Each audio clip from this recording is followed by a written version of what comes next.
Jonathan. Tim, glad you could be here. Yeah, thanks.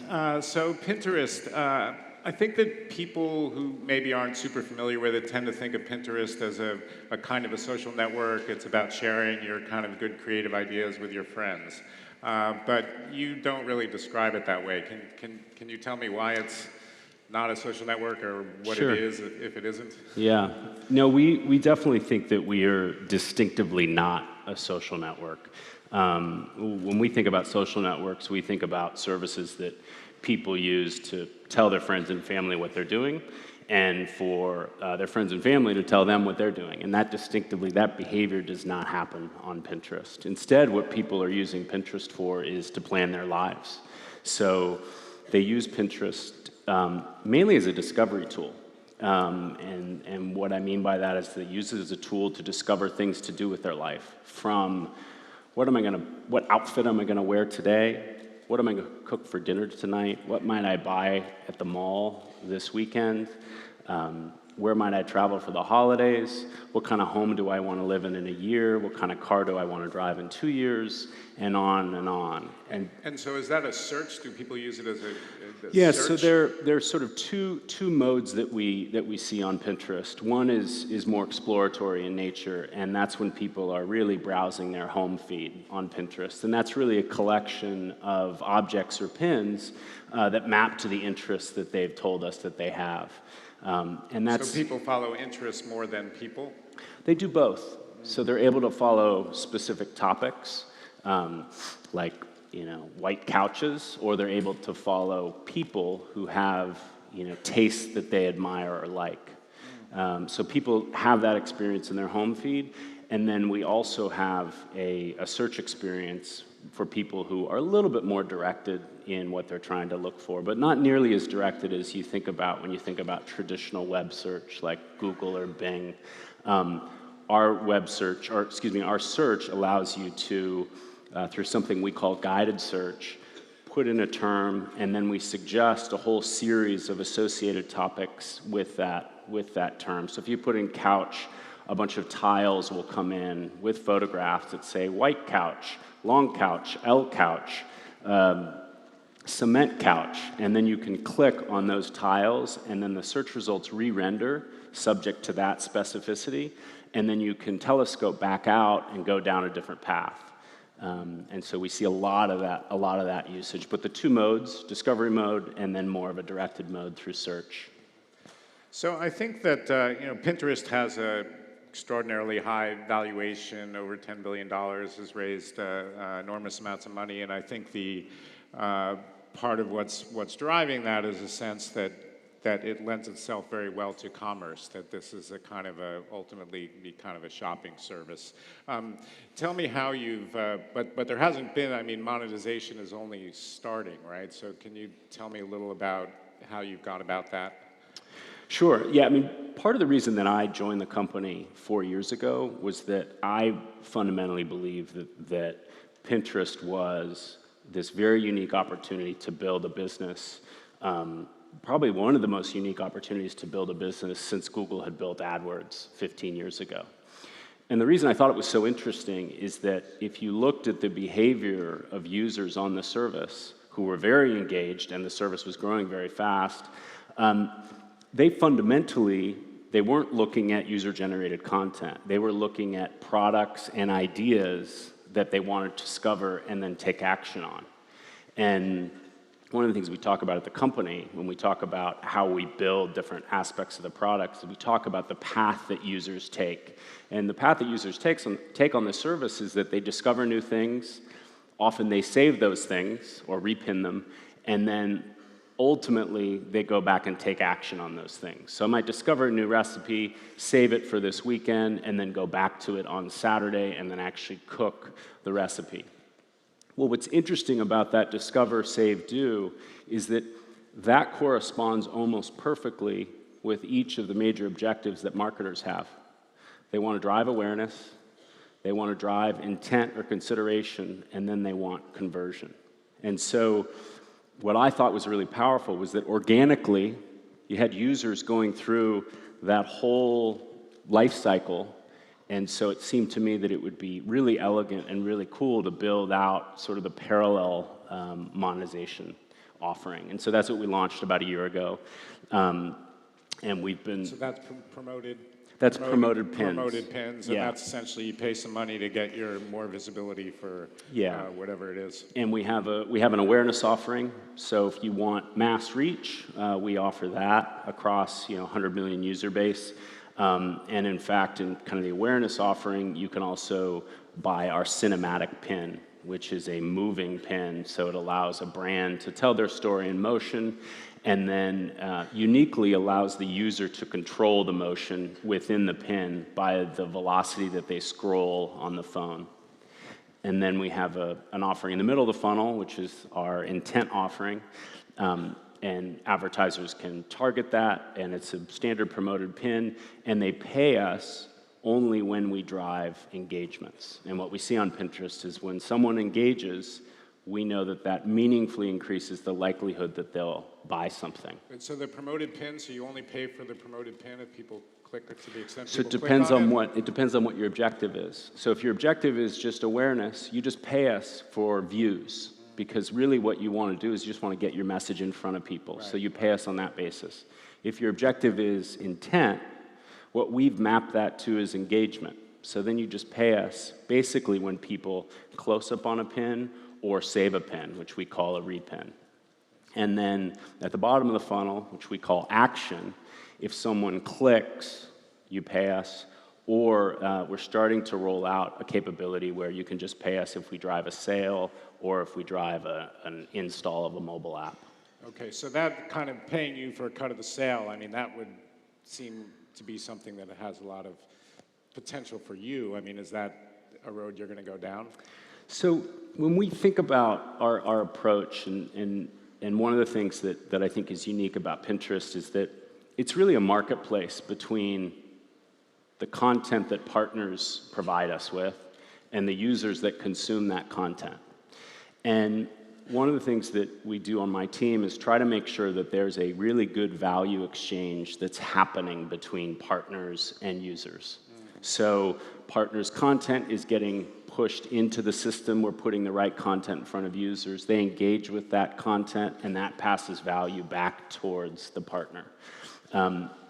We rolled out a capability called buyable pins in June of this year, and that essentially allows any retailer in the United States to let us sell their products on their behalf. So it's a full end-to-end experience where a user can discover a new product, decide they want to purchase it, all on the phone, order it, enter their address and their credit card number, and then they get the product in 2 or 3 days, and they've never left Pinterest.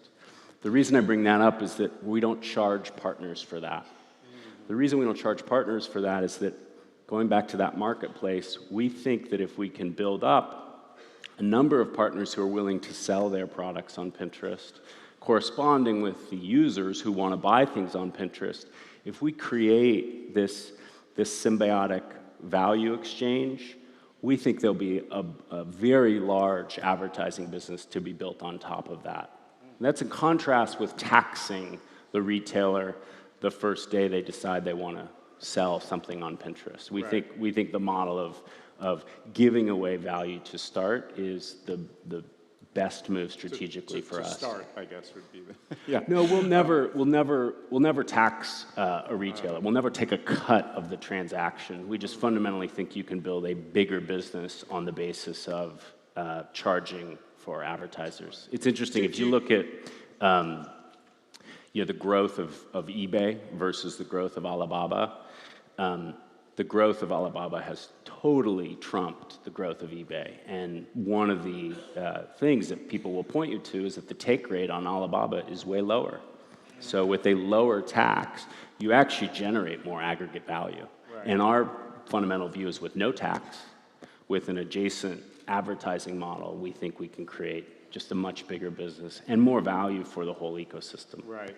So do you worry that, as you move to monetize, that Pinterest just starts to look like a jumble of advertisements, basically? I mean, how do you sort of distinguish what's kind of real content that your users care about versus what's being bought? Yeah. 'Cause Yeah, I mean, it's something we think about a lot. I think by nature of the service, because you're effectively browsing a catalog of ideas with products and content that partners have provided us, the experience is already rooted in a way similar to you're looking at a special interest magazine where advertising actually fits in pretty well. So I'll give the example of a jogging magazine. When you're browsing through a jogging magazine and you see an advertisement for a heart rate monitor or jogging shoes, that fundamentally adds value to your experience. And we actually aspire to that same level of relevance at Pinterest. And because of how Pinterest works today for the user organically, we actually think we can deliver on that. So let's talk a little about the international strategy. So you are present in overseas markets. Yes. What kind of growth are you seeing currently, say, in Europe specifically? Yeah, so we've seen tremendous growth over the past year. We've doubled the audience in the United Kingdom, tripled our audience in France, and tripled our audience in Germany. And I'm actually today, we're announcing for the first time that we will be in market with promoted pins in the first half of next year. So in which markets? In the United Kingdom to start, and then after that we'll roll out in other English-speaking countries, and then after that in even more countries. And does the kind of profile of the Pinterest user and advertiser differ in Europe vis-a-vis the U.S.? Because in the UN, and specifically what I'm getting at there is Pinterest is thought of as a women's service, basically, in the U.S., with an overwhelming majority of the customers being women. And is that also the case in Europe? No, so I would just say in general, globally, I think I was mentioning to you earlier, when I joined the company about 4 years ago, we were 97% female, 3% male. And today, ComScore will tell you that we're 30% male, 70% female globally. To your point, if you look at Europe and you look at the sign-ups in Europe, it's split roughly 50-50, men to women. So as we've moved to international markets, we've seen a much more even balance between men and women using the service. Any theory on why that might be? Yeah, I mean, I think we've always felt like Pinterest, which we're just trying to do, one of the ways that we talk about the services, we're trying to do for discovery what Google did for search. We think discovery and fulfilling the need of discovery among people transcends gender. And so in the categories in which we're strong, food, travel, DIY projects, those categories should work as well for women as they do for men, or as well for women as they do for men. And so what we're seeing in DIY projects, for instance, which used to be skewed a little bit more towards the stereotypical projects like knitting and crochet, we're starting to see woodworking and gardening emerge as very popular categories. Cooking is obviously an interest area that is of great interest to men as well as women, and so we're seeing a lot of participation there. Travel's similar. So in terms of the European efforts, I mean, are there things you're going to have to do to really drive awareness? Because I think it's not, quite a household name as maybe it is in the U.S. What do you do to kind of get the word out? Yeah, well, I think the way that we grew... Other than showing up here, of course. Yeah, yeah. The way that we grew in the United States was largely through word of mouth.